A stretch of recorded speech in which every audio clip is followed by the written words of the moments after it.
Welcome to the Sykes & Company PA video blog featuring Ollin Sykes. Is buying a pharmacy a good investment? Well, I actually think it is. Today more and more pharmacies are being either organically grown or, in fact, I heard over the weekend that in the next 10 years there's going to be 10,000 pharmacies that will transition from one generation to the next. And these came from some industry people that I was talking to. That would be about 1,000 a year. So clearly, and I know some of the major wholesalers have separate divisions now that are helping new pharmacists get started from ground zero, even when they're not transitioning and buying out maybe a baby boomer. So, and while obviously the margins are still being compressed by the pharmacy benefit managers, and there's just a lot of issues on the table with Obamacare.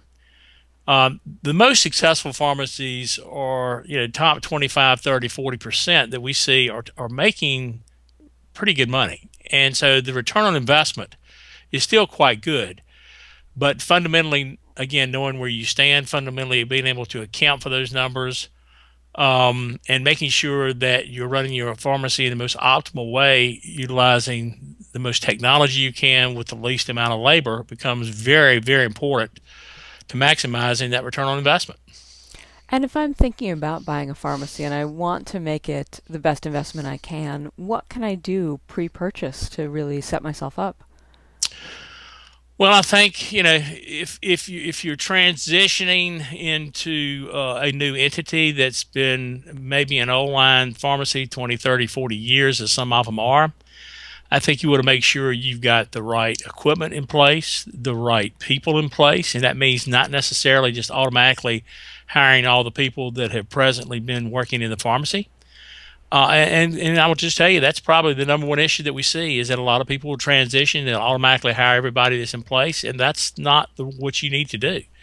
There's a lot of pharmacies are run as social clubs, almost a social services area for that particular county that they operate within, and they don't care who they pay, how much, and their payroll gets totally out of whack.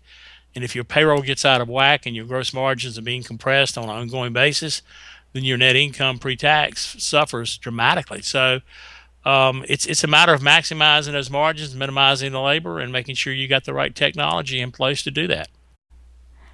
Thank you for joining us today. If you want more information or have any questions, please feel free to contact Ollin directly.